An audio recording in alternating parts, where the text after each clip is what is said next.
What you are watching is body cam footage recorded by Coleman County Sheriff's deputies as they responded to a report of a woman that had been shot in the head. When they arrived on the scene, 37-year-old Jason Crawford was waiting for them on the driveway, next to his family van. Inside the van, officers found 32-year-old Tiffiney Crawford slumped over in the driver's seat. Who is it? It's my wife. She had 2 visible gunshot wounds, one to the left side of her chin and the other to her left temple. They immediately asked Jason where the gun was and checked Tiffiney for a pulse. Where's the gun, sir? It's right here in her hand. EMS 1017. Is there a pulse? I can't find a pulse. You can come over here and check. I don't have a pulse. She's right here.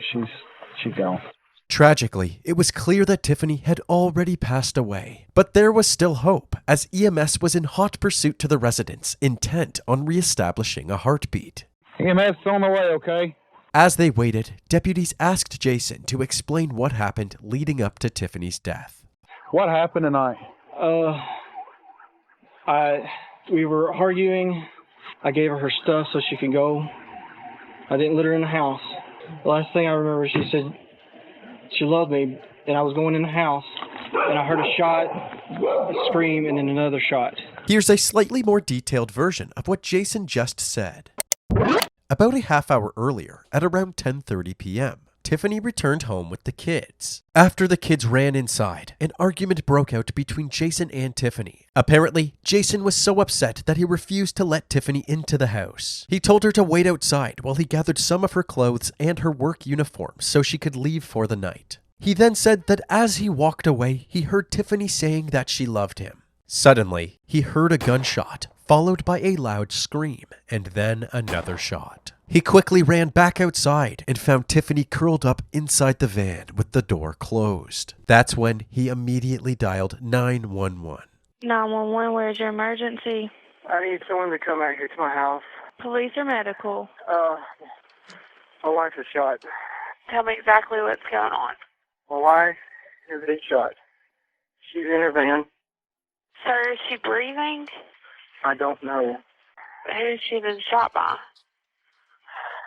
Where has she been shot? She's been shot in the head. Who shot her in the head? I'm trying to turn the lights on so I can see. Where's the gun at? It's laying beside her. Clearly, Jason was acting suspicious from the second he dialed 911, instead of answering who he believed shot his wife. He just let out an airy sigh and moved on. Who shot her in the head? I need someone out here, please. But once officers were on the scene, he became much more forthcoming. Instead of dodging questions, he told them exactly what he believed happened. He stated that if Tiffiney didn't pull the trigger, it must have been an unknown assailant. But before the deputies could dig any deeper into these theories, the EMTs finally arrived on the scene, eager to bring Tiffiney back to life. You stay back here. What they're going to do is try to determine if they can get a pulse, okay? Open the bag. Give me some trauma shoes. Stay clear of patient. Analyzing heart rhythm. Check airway. Check breathing. Check circulation. Analyzing heart rhythm. Check circulation. As Tiffiney was receiving medical care, the deputies decided to follow up on some of Jason's statements. They wondered if an event like this was predictable for Tiffiney. Mr. Crawford? Yes, sir. How old is she? She's about 33. Now Is there a pulse? they're working on her. I didn't feel one, but they're working on her, okay? Yeah. Is that her gun that she kept with her? Yes, Or she kept it in the door. any kind of mental problems in the past? No. I mean, she's seeing a counselor. I didn't know that till today. This comment raised some red flags for the deputies. Did Tiffiney really go behind Jason's back to get counseling? If so, why? They wondered if there were escalating problems within the relationship, which led to Tiffiney's death. Because of this inkling, they decided to check the records for any domestic disputes between Jason and Tiffiney. And although there was nothing of interest, they did discover that Jason had deep ties to law enforcement. He was actually the son of Rhonda Crawford, the head of management at the county's public records office. You know it's Rhonda's daughter-in-law. His mother works in records across from the sheriff's office. Oh, shoot. Rhonda was then called to the scene, and just as she arrived, at 11:38 p.m., EMS officially declared Tiffiney deceased. Oh, Dan. On it now, Jeff. 2338. Doctor at CRMC just told him to call it. Jason and Rhonda immediately started calling Tiffiney's family to deliver the tragic news. While they did, investigators examined the van for any potential clues. They discovered fingerprints on the pink revolver, 2 spent bullet casings, 2 extended, 3 live. blood spatter, and a journal that belonged to Tiffiney. They also found gunshot residue on Tiffiney's hands and clothing. They collected all of this evidence for forensic analysis. While speaking to the neighbors, investigators learned that Tiffiney was heavily involved in volunteering at local community events, and was even the founder of an online group called Mothers Helping Mothers. MHM is a community for all moms of all walks of life. It doesn't matter your background, we want to be there to love and support you. We're there to laugh with each other, to love each other, and to just build you up in everyday motherhood. Considering how dedicated and passionate she was about her community, authorities wondered who would want to kill Tiffiney and why. After inspecting the body on site, the coroner believed that the presence of 2 bullet wounds meant that this was almost certainly a homicide, and that the gun must have been placed in her hand after Tiffiney was already dead. Tiffiney's body was then transported to the Alabama Department of Forensic Sciences for an autopsy. The next morning, on May 3, 2017, the case was handed over to the Alabama State Bureau of Investigation, and Detective Joe Parrish was put in charge. To begin his investigation, he planned on taking a look at Tiffiney Crawford's van for himself. But to his surprise, the Coleman Sheriff's Office had already returned the van to the Crawford family the night before. Parrish was still able to quickly track down the vehicle and examine it. But strangely, Jason had already thoroughly cleaned it. And apparently, he had actually gotten permission from the sheriff's office to do so. Jason stated that the reason he cleaned the van so quickly was that he didn't want his kids to see any remnants of the horrible murder that took place inside of it. Detective Parrish confirmed that Jason did in fact have permission to clean the vehicle, but he couldn't help but wonder if Jason received special treatment due to his connection with law enforcement. However, since there wasn't any proof of corruption, he had no choice but to move on with his investigation. He diverted his focus to carefully reviewing the 911 call, and noticed that Jason sounded calculated when answering some of the questions, and may have been avoiding other questions altogether, like this one. Who has she been shot by? Please have an ambulance command, please. I need someone out here, please. 7 days after Tiffiney was shot dead, Detective Parrish asked Jason to come down to the station for an interview. With the State Bureau of Investigation. During this interview, Jason spoke about his relationship with Tiffiney. He explained that this was actually his second marriage, and his first marriage ended abruptly after learning that his wife had cheated on him. He got a divorce and was a single dad to his son Logan for several years. After putting himself back on the market, he met Tiffiney, but at the time, she was still married to another man. She eventually got divorced as well, and like clockwork, the two started dating before getting married in 2011. Their marriage lasted more than 6 years, during which they had 2 children of their own, Tristan and Symphony. However, in the months leading up to her death, Tiffiney's behavior changed and she started drinking very heavily. There was at one point, about 2.5 to 3 months ago, where she felt like she was probably going to leave. She started drinking more, like she was buying more wine. She would not just drink 2 or 3 glasses, like at least 3 or 4 nights a week, she would almost drink the whole bottle. With trust issues from his last relationship, Jason had a sneaking suspicion that Tiffiney was hiding something from him as well, but he hadn't figured out what it could be. Then, just hours before her death, curiosity got the better of him. So he logged onto Tiffiney's computer and found messages to her new counselor, complaining about how lazy he is on a daily basis. I logged onto her computer and saw that she had messaged her, I guess her counselor, because it was Lori, talking about me, about he hasn't changed, he's still lazy, doesn't have any drive, he doesn't want to do anything. When I come home from the shop, I want to not do anything. She was a stay-at-home mom, so I felt like stuff at the house was her job. To make matters worse, he also discovered messages to another man, revealing that Tiffiney was, in fact, having an affair. So what happened next? After I read that, that's when I called her. She denied having sex with him. And at that point, I was getting frustrated and wanting her to come home. And I was like, well, I want you to come home and need to talk about this. It was just kept you all on my mind. A few hours later, when Tiffiney came home with the kids, Jason went outside and confronted her about the affair. First thing I told her was, you take your wedding ring off. Like calling her stuff. So you ruined our home. She's like, you're no longer part of this. And you ripped the heart completely out. You know, you destroyed this, you destroyed her marriage, you destroyed everything. As we mentioned earlier, Jason refused to let her into the house and told her to sleep somewhere else. She wanted her stuff because she needed to go to work tomorrow. So I went back in to get them. I walked to the house. I was going in the house. I had just shut the door. Like I said, then I heard the shot. It was like one of those horrific screams that it sounded like something from a horror movie.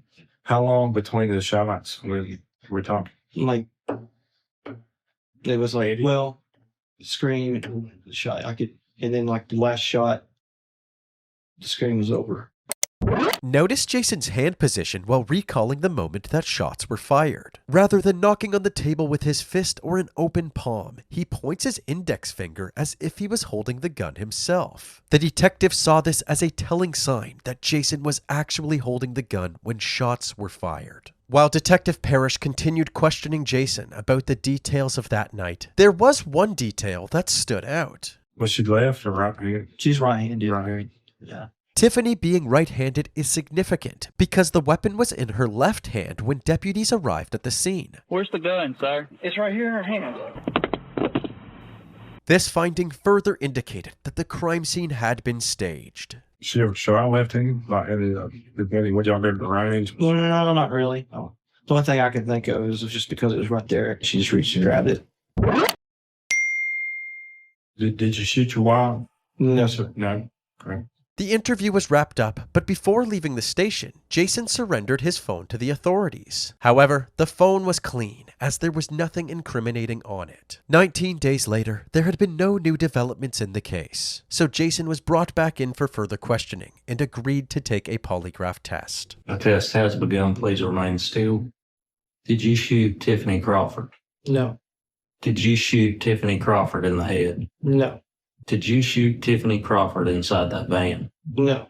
The polygraph test was concluded, and the examiner was certain that Jason was being deceptive. Your reactions were off the chain. Okay.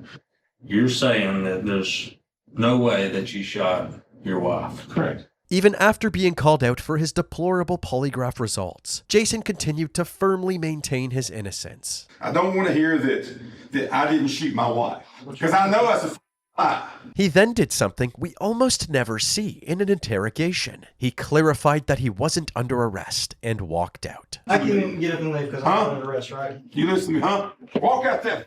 Oh, you know what? A failed polygraph wasn't substantial enough to warrant an arrest. Months went by with no significant discoveries in Tiffiney's case. During this time, the community of Coleman County gathered to celebrate her life. People shared fond memories of Tiffiney's kind spirit and dedication to helping others. She's probably one of the most encouraging girls I've ever met, one of the most encouraging human beings I've ever met in my entire life. I have always said that Tiffiney and I are like two peas in a pod. I don't know how to go on without her, but I'm going to try for my grandchildren. Her heart was so big and bursting with love. She would do anything to help anyone in need. So kind and caring and compassionate. With the help of Tiffiney's friends and members of Moms Helping Moms, a bench in Sportsman Lake Park was dedicated to Tiffiney. This weekend, Tiffiney's friends dedicated a new bench in her memory in Sportsman Lake Park.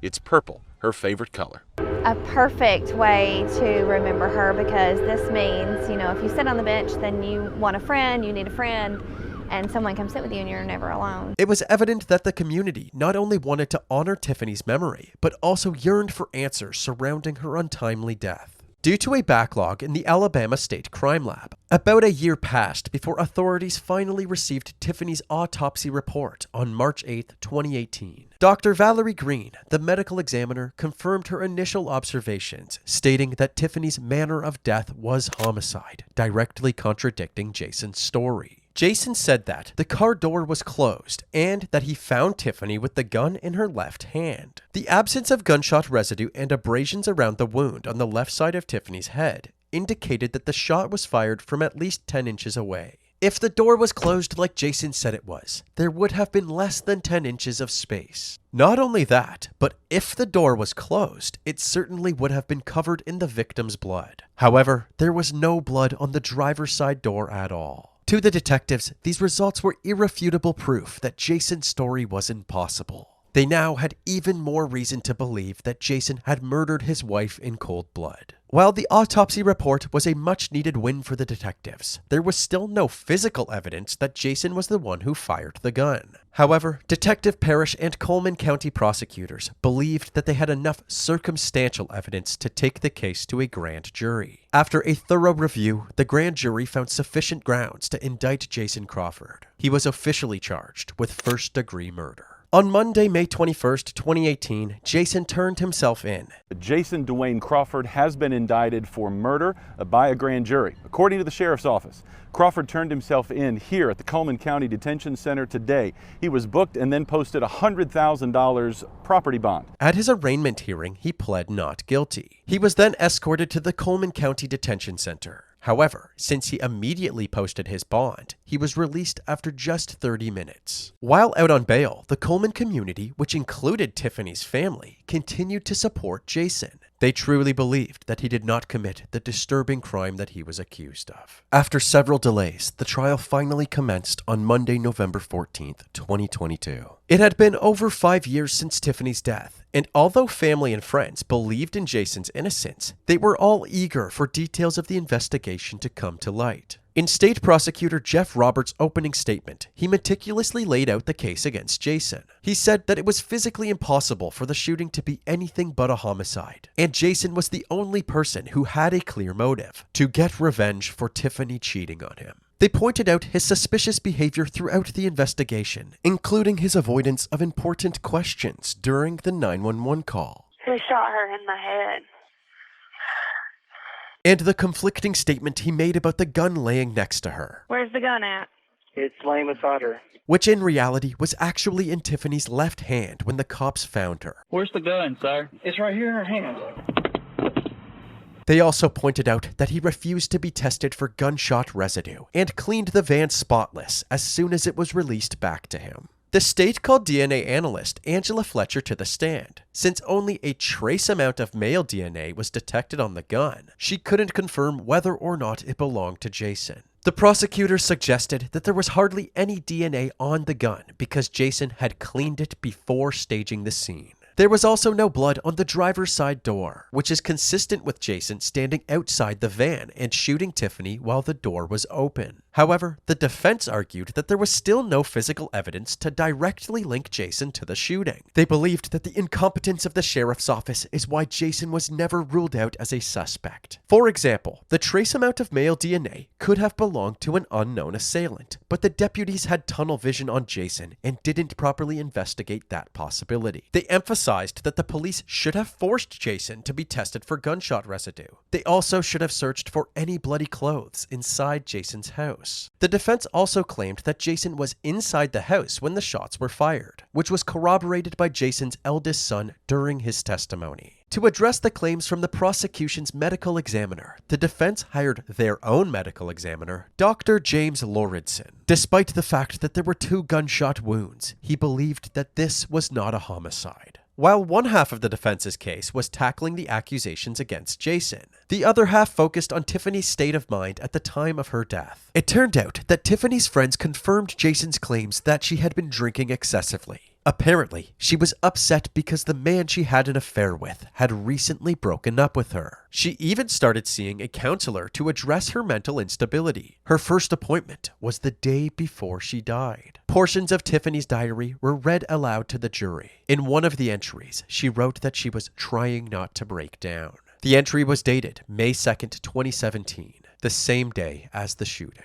The last person the defense called to the stand was Jason himself. He spoke with compelling emotion, insisting that he loved Tiffiney and vehemently denied any involvement in her death. This testimony seemed like a strategic move to humanize Jason and sway the jury. But there were several moments of inappropriate laughter, which the prosecutor pounced on during cross-examination, questioning his sincerity and emotional state. On Friday, November 18th, 2022, after 4 days of trial, Jason's fate was now in the hands of the jury. After carefully reviewing the evidence, they returned with a verdict. Jason Dwayne Crawford was found guilty of murdering his wife. Jason immediately appealed this conviction, but it was ultimately denied by the Alabama Court of Criminal Appeals. His sentencing hearing was on Friday, March 10th, 2023, and Tiffiney's mother Cheryl spoke directly to Jason, saying, "If not you, who? You were there. You know the truth. I pray you will someday find wisdom and strength to speak the truth." After the impact statements were concluded, the judge handed down Jason's sentence. Jason received 99 years in prison with the possibility of parole after serving 15 years. He is currently serving his sentence at the Kilby Correctional Facility in Montgomery, Alabama.